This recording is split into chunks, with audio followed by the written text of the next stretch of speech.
এজন শিল্পৰ ছাত্ৰ হিচাপে শিল্পী বুলি ক'বলৈ এতিয়াও মোৰ সেই যোগ্যতা মই অৰ্জন কৰিব পৰা নাই গতিকে শিল্পী বুলি মই নিজক নকওঁ শিল্পৰ ছাত্ৰ হিচাপে আৰু শিল্পৰ এজন কৰ্মী হিচাপে গতিকে মই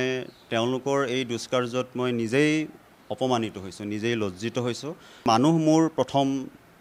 আৰু একমাত্ৰ মানে আশা কাম কৰি থকাৰ মুহূৰ্তত মোৰ শিল্পই যেতিয়া ক'ৰবাত উজুতি খাইছে তেতিয়া মই লজ্জিত আচলতে মই খুব লাজ পাইছোঁ মিয়াৰ ৰাজনীতি আৰু এটা কাৰ্টুনক কেন্দ্ৰ কৰি উত্তাল হৈছে ৰাজ্যৰ ৰাজনীতি কাৰ্টুনিষ্ট জনপ্ৰিয় কাৰ্টুনিষ্ট নিতুপৰ্ণ ৰাজবংশীৰ মিয়া ও মিয়া ২৬ৰ নিৰ্বাচনী বৈতৰণি পাৰ কৰাই নিয়া শীৰ্ষক এক কাৰ্টুনক কেন্দ্ৰ কৰি এতিয়া চৰ্চা অব্যাহত আছে ৰাইজৰ দলৰ নেতা বিধায়ক অখিল গগৈয়ে নিতুপৰ্ণ ৰাজবংশীৰ কাৰ্টুন নকল কৰি ৰাজনৈতিকভাৱে ব্যৱহাৰ কৰা কাৰ্যই এতিয়া প্ৰতিক্ৰিয়াৰ সৃষ্টি কৰিছে কলা চিহ্ন ফেচবুকত উল্লেখ কৰি নিতুপৰ্ণ ৰাজবংশীয়ে কালিৰ পৰা কাৰ্টুন নকাৰ এক প্ৰতিবাদী সংকল্প গ্ৰহণ কৰিছে আমি উপস্থিত আছোঁ সৰভোগৰ নিতুপৰ্ণ ৰাজবংশীৰ ঘৰত তেখেতে কি প্ৰতিক্ৰিয়া ব্যক্ত কৰে সেয়া শুনিবলৈ আহিছোঁ শুনিলে কাৰ্টুনক কেন্দ্ৰ কৰি উত্তাল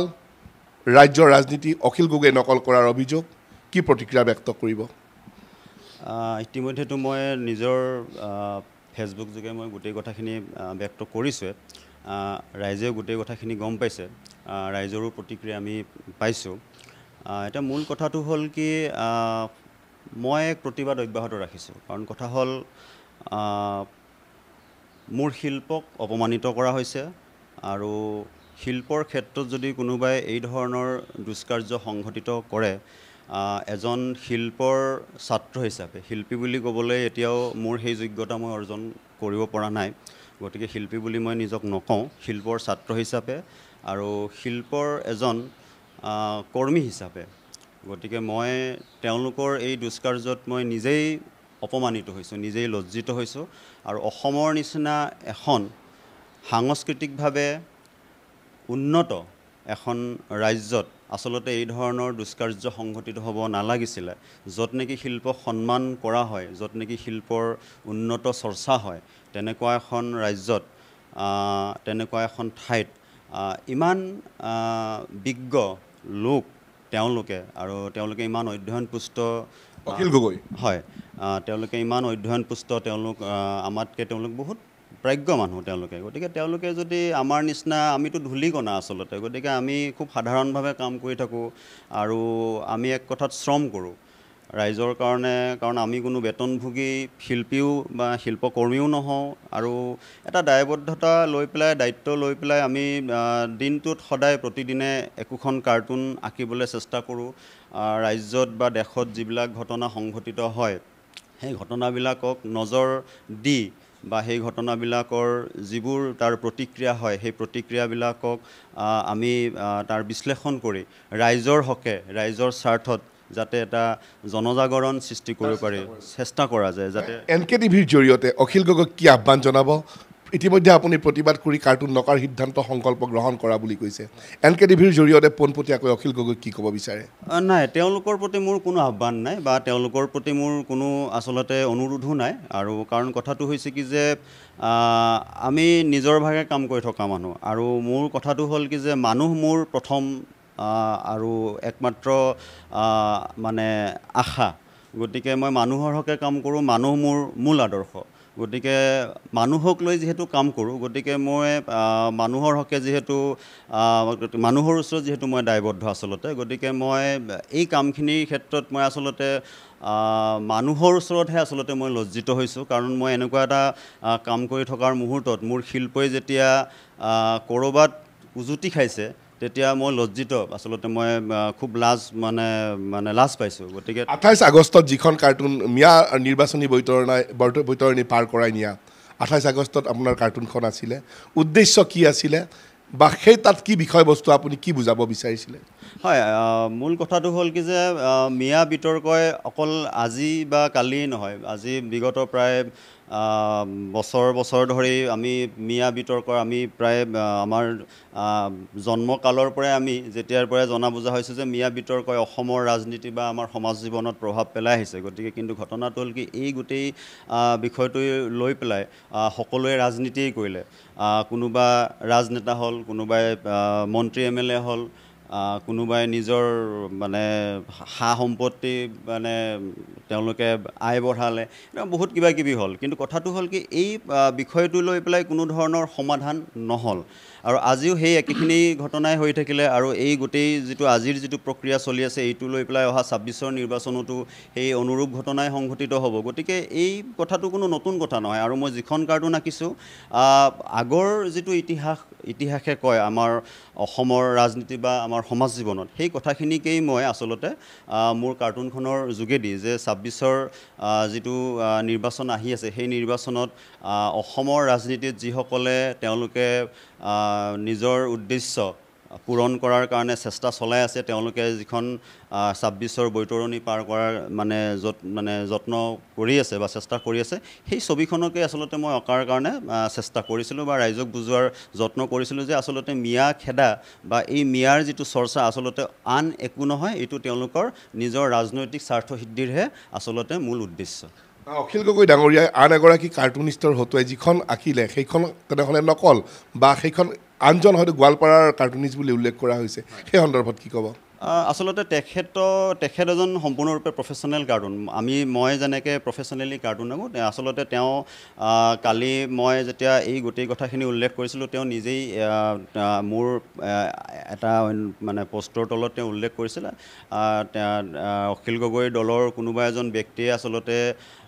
এই কনচেপ্টটো লৈ পেলাই তেওঁৰ দ্বাৰা কাৰ্টুনখন অঁকাইছিলে আৰু তেওঁক কৈছিলে যে এইটো খুব ইমাৰ্জেঞ্চি তেওঁক মানে আঁকি দিব লাগে আৰু তেওঁ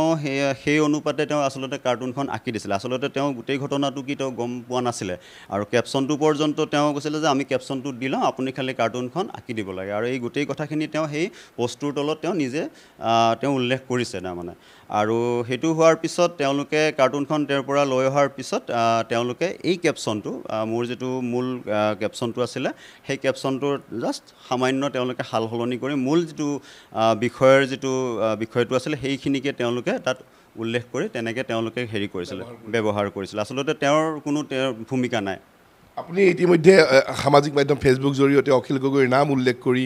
প্ৰতিবাদ সাব্যস্ত কৰিছে নিজৰ মনৰ কথা কৈছে ৰাইজৰ দল অথবা অখিল গগৈ ডাঙৰীয়াৰ তৰফৰ পৰা যোগাযোগ কৰা হৈছে নেকি বা কিবা বাৰ্তা প্ৰেৰণ কৰিছে নেকি তেওঁলোকে তেনেকৈ কোনো ধৰণে ব্যক্তিগতভাৱে মোৰ লগত যোগাযোগ কৰা নাই কিন্তু কালি যেতিয়া মই তেওঁলোকৰ দলৰ 3জনমান যিহেতু ফেচবুকত তেওঁলোক মোৰ বন্ধু তালিকাত আছে তেওঁলোকে যেতিয়া অখিল গগৈ ডাঙৰীয়া যেতিয়া এই পষ্টটো তেওঁৰ মানে শ্বেয়াৰ কৰিছিলে আৰু সেই পষ্টটো যেতিয়া তেওঁলোকৰ নিজৰ একাউণ্ট মানে ৱালত শ্বেয়াৰ কৰিছিলে তেতিয়া মই তেওঁলোকৰ সেই কমেণ্টত মোৰ মূল কাৰ্টুনখন দি যেতিয়া উল্লেখ কৰিছিলোঁ আৰু যেতিয়া কথাখিনি আগবাঢ়িছিলে যে কিয় এনেকুৱা হ'ল বা কিয় তেওঁলোকে এই কামখিনি কৰিলে আৰু মই যে কষ্ট পাইছোঁ বা মই যে অপমানিত হৈছোঁ এই কথাখিনি উল্লেখ কৰাৰ পিছত তেওঁলোকে কিন্তু খুব সততাৰে তেওঁলোকে উল্লেখ কৰিছিলে যে এই কথাটো ভুল হৈছে আৰু তেওঁলোকে মোৰ ওচৰত ক্ষমাও খুজিছিলে আৰু তেওঁলোকে কৈছিলে যে বিষয়টো আমি ঠিক ঠাক কৰাৰ কাৰণে আমি যত্ন কৰিম গতিকে কথাখিনি তেনেকৈ আগবাঢ়িছিলে আৰু এই কথাটোত মই সন্তুষ্টিও পাইছিলোঁ কিন্তু পিছত দেখিলোঁ যে তেওঁলোকে যেতিয়া পৰৱৰ্তী পৰ্যায়ত যেতিয়া দেখিলোঁ যে কাৰ্টুনখন আঁতৰাই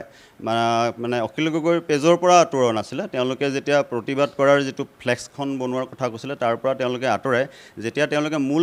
মোৰ কাৰ্টুনৰ মূল বিষয়টোকেই ৰাখি তেওঁলোকে কৰিলে যে কাৰ্টুনখন আঁতৰাই তেওঁলোকে ফটোশ্বপত তেওঁলোকে এজন মানুহ আৰু এজন মুখ্যমন্ত্ৰী হিমন্ত বিশ্ব ডাঙৰীয়াক হেৰি কৰি পেলাই তেওঁলোকে মূল বিষয়টো একে ৰাখিলে কিন্তু কথাটো গৈ থৈ একেটাই হ'ল গতিকে তেওঁলোকে সেই একেটা ভুলৰে তেওঁলোকে পুনৰাবৃত্তি কৰিলে সেই কথাটোত মই তেতিয়া দেখিলোঁ যে তেওঁলোকক মই ক'লোঁ তেওঁলোকক গোটেই কথাখিনি উল্লেখ কৰাৰ পিছতো এটা কথা মই বুজি পালোঁ যে তেওঁলোকৰ মনত মোৰ নিচিনা এজন সাধাৰণ শ্ৰম কৰি খোৱা শিল্পকৰ্মীৰ কথাৰ কোনো আচলতে মূল্য নাই আৰু মূল্যটো নাই মই এই কথাটোত মোৰ বেয়া লাগিলে যে আচলতে অসমত আমাৰ নিচিনা শিল্পকৰ্মীৰ কথাৰো কোনো গুৰুত্ব নাই এতিয়া মই এই কথাটোতো মই এটা কথাত নিশ্চিত হ'লোঁ এতিয়া যদি মই আজিৰ তাৰিখত মানে মনোৰঞ্জন দিব পৰা কোনোবা শিল্পী হ'লোহেঁতেন মানে কোনোবা যদি গায়ক হ'লোহেঁতেন তেতিয়াহ'লে হয়তো মোৰ মূল্য থাকিলেহেঁতেন কিন্তু এতিয়া খাটি খোৱা মানুহৰ কথা কোৱা য'ত নেকি কোনো মনোৰঞ্জন নাই য'ত নেকি মোৰ কাৰ্টুনত সাধাৰণতে কোনো আমোদ নাথাকে মোৰ কাৰ্টুনত সদায় মানুহৰ দুখ খং ক্ষোভ বা বিদ্ৰোহ থাকে গতিকে আমি এটা মানে খুব হেৰিকৈ কথা কোৱা মানুহ স্পষ্টকৈ কথা কোৱা মানুহ গতিকে আমাৰ নিচিনা শিল্পকৰ্মীৰ কথা ঠিকাৰণে মানুহৰ কোনো ধৰণৰ মানে মানে কথাৰ কোনো আচলতে মানে আমাক কোনোৱে মানে গুৰুত্ব নিদিয়ে গতিকে মই সেইটোৱে ভাবি ল'লোঁ যে কেতিয়ালৈকে এতিয়া কলম বন্ধ থাকিব কাইলৈ কলম বা তুলিকা আচলতে মইতো ভাবিছোঁ অনিৰ্দিষ্ট কাললৈকে বন্ধ ৰখাৰ মোৰ এটা মানে পণ কিন্তু যিটো কালি মোৰ এই প্ৰতিবাদটো কাৰণ কথাটো হ'ল কি মোৰ শিল্পটো বা মোৰ যিটো মাধ্যম এই মাধ্যমটোত দুটা কথা থাকে এটাটো হ'ল মোৰ সাংবাদিকতা যিহেতু কাৰ্টুনটো গণতন্ত্ৰৰ চতুৰ্থ স্তম্ভৰ এটা অন্যতম মূল অংশ আৰু লগতে ইয়াতে যিহেতু শিল্প ইয়াত মানে চিত্ৰকলাৰো হেৰি কথা আমি গতিকে আমি দুটা দিশ আমি একেলগে নিব লাগে এটা সাংবাদিকতা এটা শিল্পকৰ্ম তো দেখিলোঁ যে মোৰ এই শিল্প মানে মোৰ এই মাধ্যমটোত কোনো সাংবাদিক সংস্থা বা কোনো শিল্প সংস্থাই কোনোদিন মাত নামাতে ইয়াৰ আগতেও এনেকুৱা বহুত ঘটনা ঘটি গৈছে কোনো সাংবাদিক সংস্থা বা কোনো প্ৰেছ ক্লাবে মোৰ হৈ মাত নামাতে অৱশ্যে দুই এটা স্থানীয় প্ৰেছ ক্লাবে মাত মাতিছে সেইটো মই স্বীকাৰ কৰোঁ কিন্তু কোনো মানে শিল্পকলা সংগঠনে কোনোদিন মাত মাতি পোৱা নাই বা কোনো আৰ্টিষ্ট মোৰ ওচৰত অহা নাই এতিয়া কথাটো হ'ল কি এনেকুৱাত মই নিজে নিজৰ হৈ মাত মাতিব লাগিব কিন্তু কালি যেতিয়া মই ক'লোঁ যে মই কাৰ্টুন মানে অঁকা বন্ধ কৰিম অঁকাৰ পিছত মই সাংঘাতিক ধৰণে মোৰ কাৰ্টুন ভাল পোৱা বহু মানুহে মোক অনুৰাগী বুলি মই ঠিক নকওঁ কিন্তু মোৰ কাৰ্টুন ভাল পোৱা বা মোৰ কাৰ্টুনক মানে সাংঘাতিক ধৰণে মানে তেওঁলোকে শ্ৰদ্ধা কৰা বহু মানুহে মোক মানে মৰম কৰে যিসকলে মোক গালি পৰাৰ তেওঁলোকৰ সম্পূৰ্ণ অধিকাৰ আছে তেওঁলোকে মোক সাংঘাতিক ধৰণে গালি পাৰি আছে মানে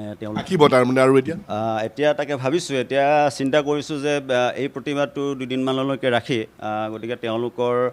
গালি গালাজখিনিক বা তেওঁলোকৰ মৰমখিনিক ৰেচপেক্ট কৰি হয়তো মই তুলিকা ধৰিব লাগিব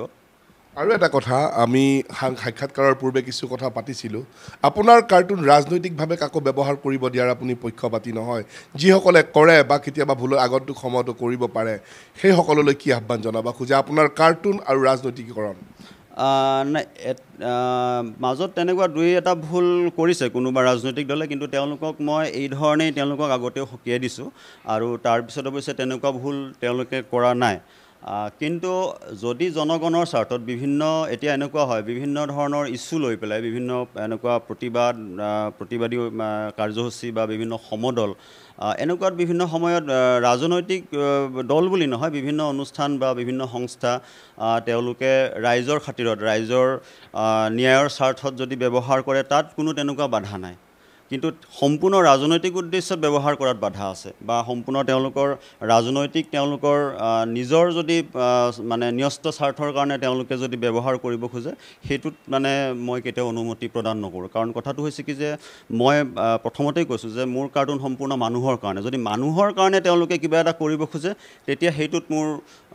তেনেকুৱা ধৰণৰ কোনো বাধ্যবাধকতা নাই অখিল গগৈ ডাঙৰীয়া আপুনি যদি এই প্ৰতিবেদন প্ৰত্যক্ষ কৰে NKTVৰ তেনেহ'লে এই শিল্পীগৰাকীৰ জনপ্ৰিয় কাৰ্টুনিষ্ট নিতুপৰ্ণ ৰাজবংশীৰ মনৰ কথা নিশ্চয় বুজিবলৈ চেষ্টা কৰিব নিতুপৰ্ণ ৰাজবংশীয়ে স্পষ্টভাৱে কৈছে তেওঁৰ কাৰ্টুন মানুহৰ বাবে দুখ খং আৰু ক্ষোভৰ যি বহিঃপ্ৰকাশ সেয়া কাৰ্টুনৰ জৰিয়তে প্ৰকাশ কৰিব বিচাৰে কিন্তু তেওঁৰ কাৰ্টুন লৈ কোনোবাই ৰাজনীতি কৰিব বা ৰাজনৈতিকভাৱে ব্যৱহাৰ কৰিব সেই কথাত তেখেতে কেতিয়াও সন্মতি দিব নোৱাৰে সাময়িকভাৱে বন্ধ ৰাখিব প্ৰতিবাদী কাৰ্যসূচীৰে কলম কিন্তু অনুৰাগী বা তেওঁক ভাল পোৱাসকলৰ অনুৰোধত পুনৰ কলম হাতত তুলি ল'ব ৰাইজৰ দুখ আৰু যি আৱেগ তাৰ প্ৰতিফলন কাৰ্টুনৰ জৰিয়তে আগবঢ়াই নিব নিতুপৰ্ণ ৰাজবংশীয়ে এইখিনি সময়ত তেওঁৰ ঘৰৰ পৰা তেওঁৰ মনৰ কথা আৰু প্ৰতিবাদী ভাষা NKTVৰ দৰ্শকৰ বাবে কেমেৰা পাৰ্চন মৃণালৰ সৈতে মই ৰাণা ডেকা NKTV+